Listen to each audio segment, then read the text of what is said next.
You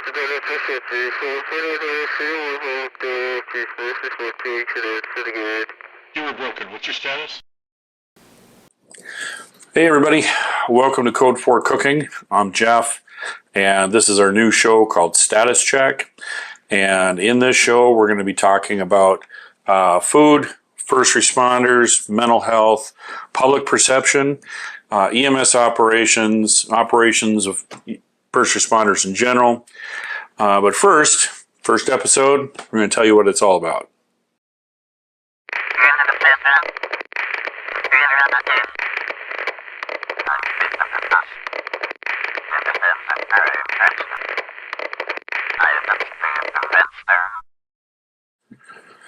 All right, welcome to Status Check. I'm Jeff, and before we dive into the show, I want to let you know that this is Code 4 Cooking is a first responder-owned company, and we are going to be discussing from personal experience as well as past practices and best practices. Code 4 Cooking is not your typical cooking show. It's been created from the perspective of having little to no experience while cooking. And on a deeper level, Code 4 Cooking comes from origins from a first responder PTSD perspective. From the perspective of somebody whose career was ended abruptly from PTSD, I think I know a little bit about what I'm talking about. And since that career is over, I am now moved to, as they say, as one door closes, another one opens, and this happened to open into a kitchen. So we're going to be discussing first responder mental health and all different forms of cooking. For many people in cooking, it can be challenging. If you've never had the experience at home or what have you, not being able to know how to cook can be a scary thing. It can also be something very challenging to overcome. For people with PTSD, whether it's first responder or military, that can really compound learning how to cook. And so what we want to do here is we want to take some of our skills that we learned in the field, and I know it sounds weird, but you know, the training, the learned behavior that we had, and adapt it to the kitchen. And hopefully in doing so, we're going to be able to let people that have not cooked before be able to come into a kitchen and cook with somebody and be able to feel calm in the kitchen and not panicked.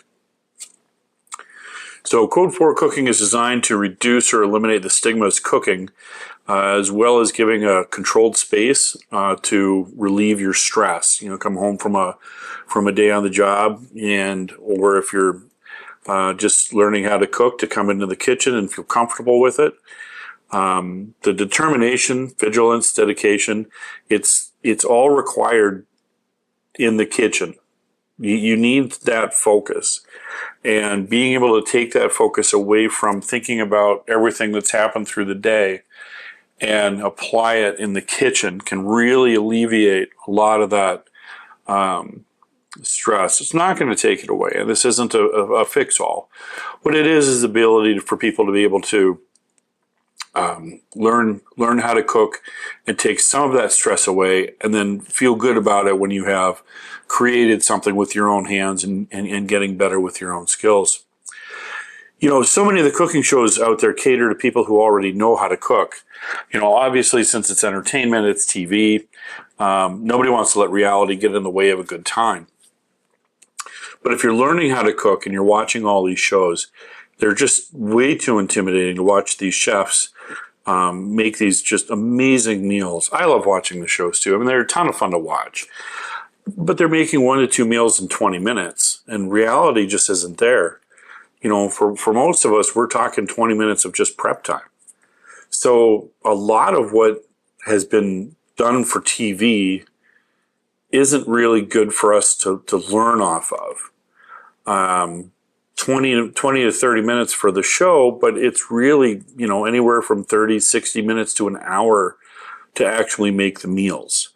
And great for TV, but unless you really have a solid knowledge base in how to cook and have been doing it, you're really not going to be able to to take from those shows and really apply what you've learned in the kitchen. What you'll end up with is a whole lot of panic. So even cookbooks, when you take a look at the cookbooks, they always say it takes this long to prep, it takes this long to cook. About the only thing that's accurate on that is the cooking time, especially if you've never cooked before, if you're not used to it. They use terms that you may not be familiar with. If, like I said, if you're an experienced cook, that's something different. But here, I'm going to read it. But if you know what it means for chopping, dicing, slicing, mincing, grilling, baking, poaching, roasting, basting, braising, brining, smoking, sous vide, fry, pan fry, deep fry, air fry, boil, blanch, butterfly, julienne. That's about it. Okay. And you've done it? Then you can work with those times either out of the cookbook or off the shows. But if you haven't, then you're immediately going to feel like this is beyond your ability, and it's not.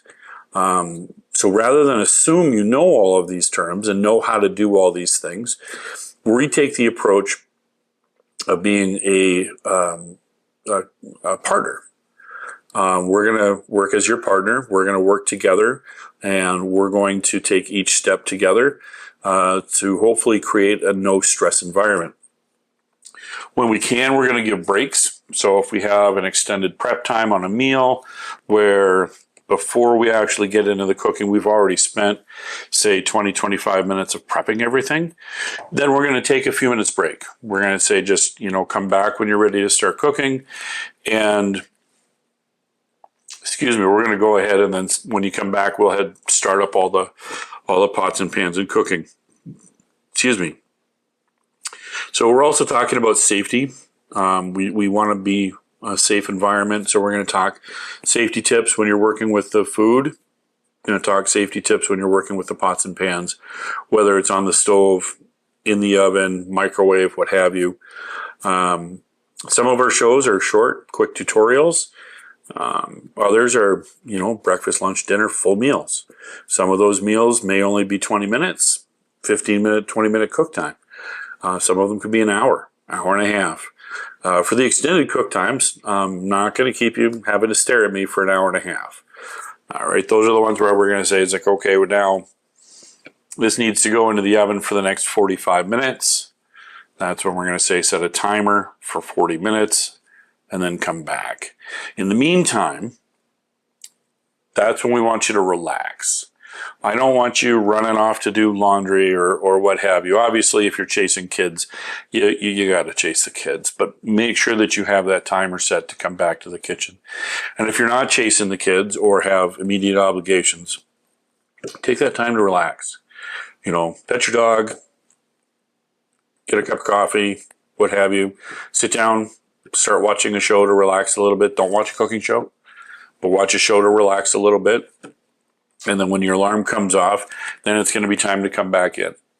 On some of our cooks, we will actually be together for the full time. And part of the reason for that is that we look at having, when we're cooking, rather than having a lot of empty time in between, we try to go from one thing to the next and just stay in that motion. So if we're roasting a chicken and we're going to have mashed potatoes and let's say green beans, we're going to prep that. You get the oven on, prep the bird, put it in the oven. Once it's in the oven, that's got to cook for an hour.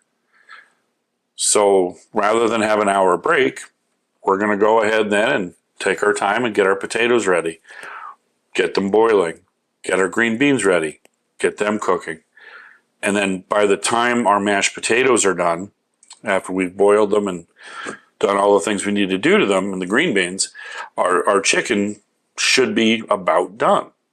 And so we can kind of go with timing from one to the next. If there is going to be an exception time where we are ready to go, and let's say the chicken still needs 20 minutes, then we're going to give a 20-minute pause for you to have a break and kind of move on.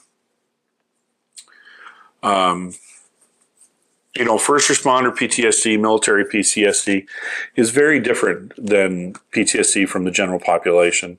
They're very different from each other. And much of the first responder PTSD is cumulative. It builds up over time. So even though we're trained to handle and trained to work with certain situations, we don't get time to decompress after the calls. We get another call, and then we get another call. And our as much as our forethought is like, oh, we'll deal with that later, our brain simply sits back and goes, well, we're good for a moment. Take this next call. We'll address this other thing later. And months go by of doing the same thing. Years go by. And maybe some people will be lucky and never have to really worry about it. But I think that there's a large amount of people that do. And sometimes it's one call, sometimes it's 1,000, and maybe it's the 2,000 call. And that's the one. And eventually, your brain's going to go, okay, we're full, and now we need to unpack. And now we need to get rid of all this stuff that's been building for so long. And if you're not in an environment and you're ready to do that, that could really end your career. With military PTSD, it can be cumulative depending on the deployment or where you're at. Obviously, military, going into a war zone or having, battlefield conditions. I'm not and never have been in the military. People will say that, well, Minneapolis was a war zone. True, but we weren't having explosions going off. We weren't in full battle gear all the time.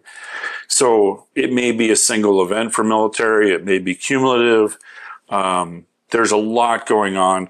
All I'm going to really, be specific with when it comes to first responder PTSD and military PTSD is they both suck.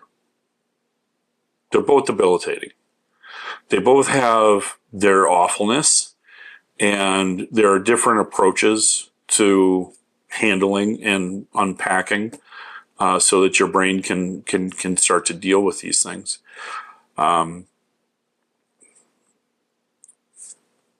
This show, as I said, is not your average cooking show. We have certain focus, certain skill sets of attention to detail that we need in our jobs. I want to bring that focus into the kitchen and apply it in a completely separate environment from what you're used to. And for somebody who's just starting to cook and you're just looking at this going, well, I'm not a first responder, I'm a military. Doesn't matter. These are skills that you can learn on this show. We're going to teach you skills, attention to detail, focusing on what you're doing. This is, we work with knives, we work with hot things. You're going to have to pay attention. This isn't for you to kind of muck about. So, if you have experiences cooking and you see our show, great to have you, love to have you. Perhaps maybe you can still pick up a tip or two, learn something. But if not, and these shows aren't for you, that's okay. But I'm going to ask you to leave positive comments if you can. Please don't be negative. There's people out there that are going to need this show. They're going to need to have that partner to work with. If you've been a first responder or you've been a military person or if you're a chef, then you understand the basics, the essence of what I'm trying to do here in the kitchen. And we had a supervisor who's not just a paramedic, but he was also a veteran, served in he did his tours where he was. But, he would look at the badge and tell all of our people that came in, it's like, this badge has honor.